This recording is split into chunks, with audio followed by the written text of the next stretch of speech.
Pada kesempatan kali ini, saya akan memaparkan materi mengenai Service Oriented Architecture atau biasa disebut dengan SOA dan juga Enterprise Architecture Framework atau EAF. Kesempatan kali ini, saya akan menjelaskan mengenai Service Oriented Architecture dan Enterprise Architecture.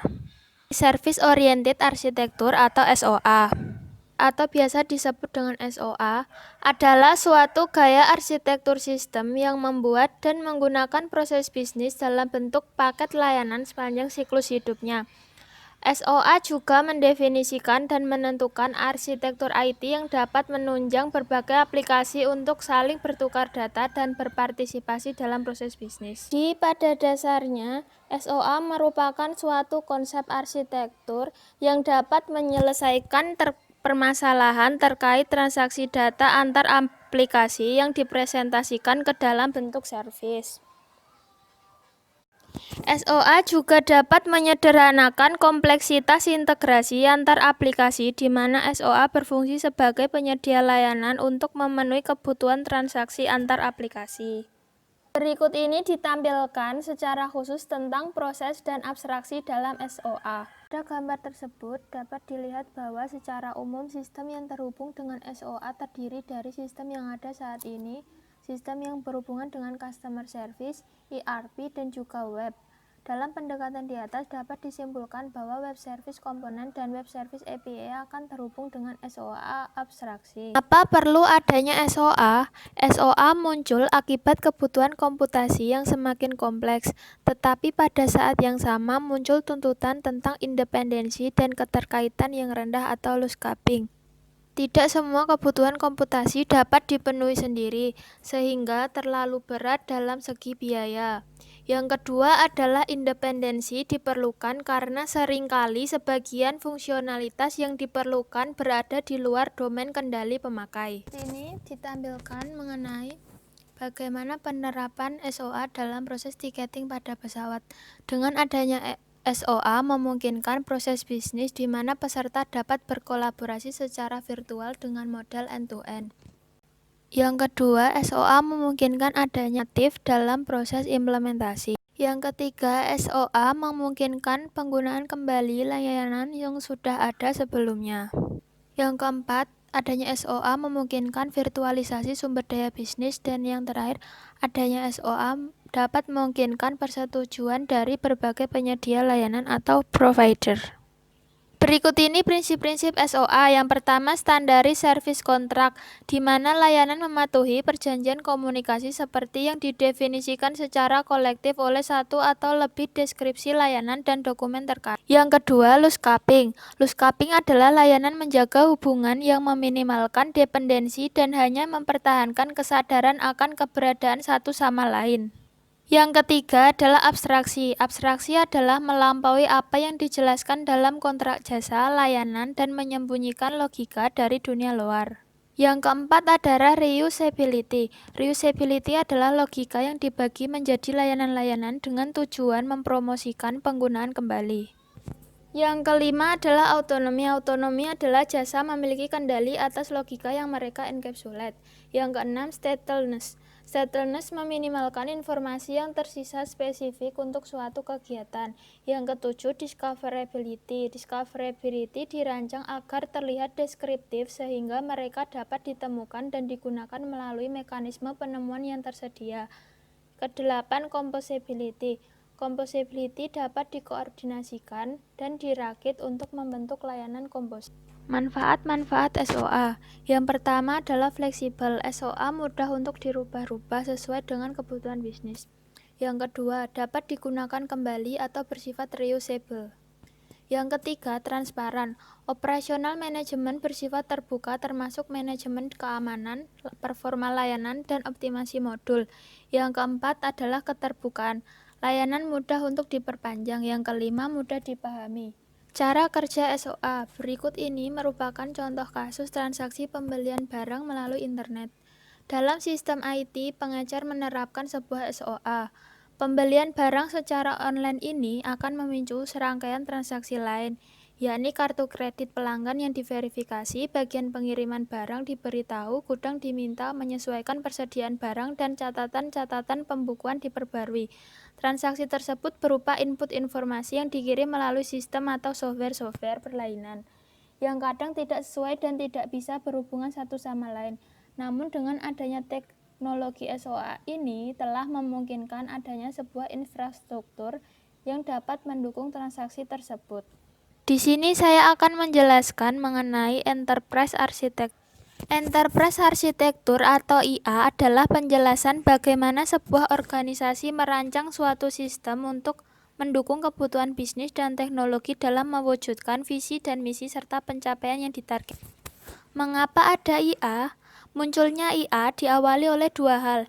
Yang pertama, sistem yang rumit, di mana organisasi harus mengeluarkan biaya yang besar untuk merancang dan mengembangkan sistem.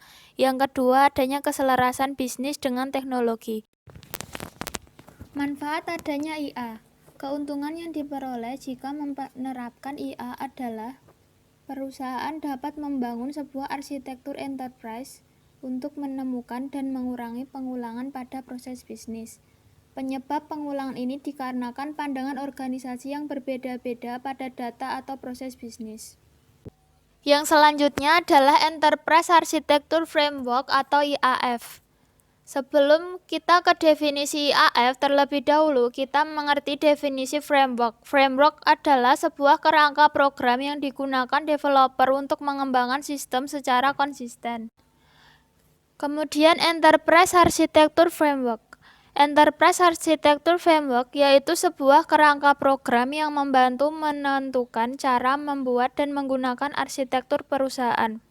Kerangka arsitektur memberikan prinsip dan praktik untuk membuat deskripsi arsitektur suatu sistem dalam mencapai suatu tujuan tertentu. Ada beberapa framework yang bisa digunakan dalam mengembangkan IA.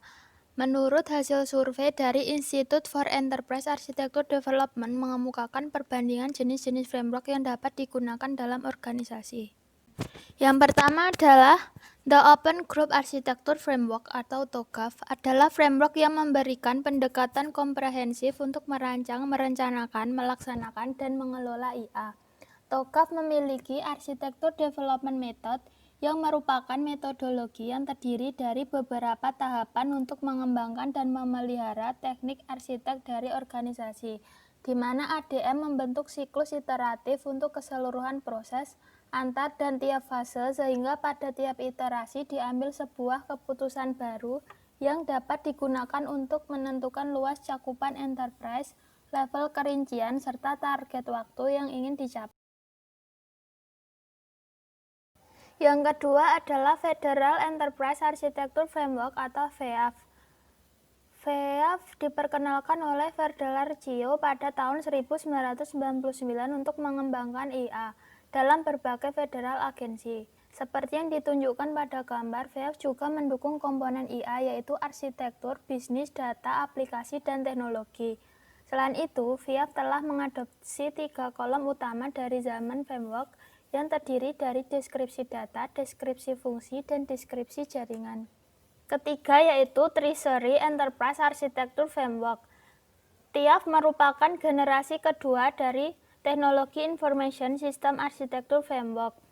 TIAF adalah framework yang menunjukkan pengembangan dan perancangan dari proses bisnis berbagai unit departemen dengan mengidentifikasikan kebutuhan sesuai dengan aturan-aturan yang ada dalam perkembangan teknologi yang sering mengalami perubahan. Di sini TIAF dapat mengidentifikasi hasil dan kinerja produk yang menyediakan arahan bagi pengembangan IA, di mana kinerja produk mendasari deskripsi bagaimana IA dikembangkan serta diterapkan dan mendokumentasikan bagaimana pencapaian dari penerapan IA tersebut.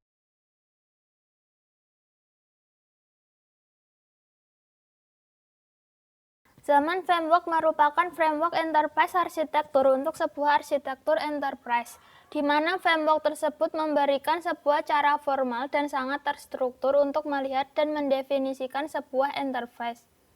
Framework tersebut berisikan matrik klasifikasi 2 dimensi berdasarkan pada interseksi dari 6 pertanyaan komunikasi, dengan 6 baris untuk ratifikasi transformasi.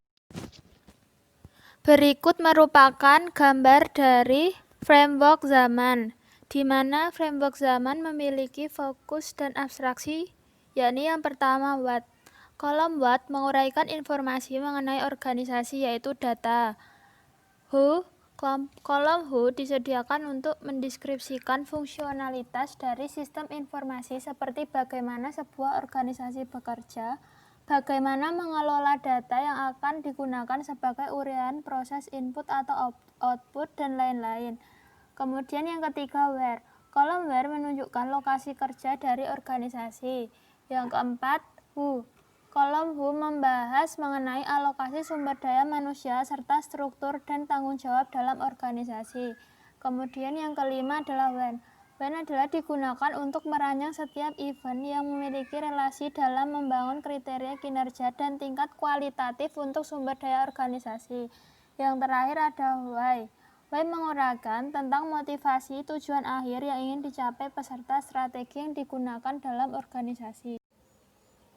Berdasarkan hasil pemaparan yang telah disampaikan sebelumnya, bahwa masing-masing framework memiliki kelebihan dan kekurangannya masing-masing. Oleh karena itu, penggunaan framework lebih baik disesuaikan dengan jenis arsitektur enterprise seperti apa yang akan dimodelkan. Tujuan untuk menciptakan keselarasan antara bisnis dan teknologi informasi bagi kebutuhan organisasi. Mungkin cukup sekian yang dapat saya sampaikan, kurang dan lebihnya saya mohon maaf. Wassalamualaikum warahmatullahi wabarakatuh.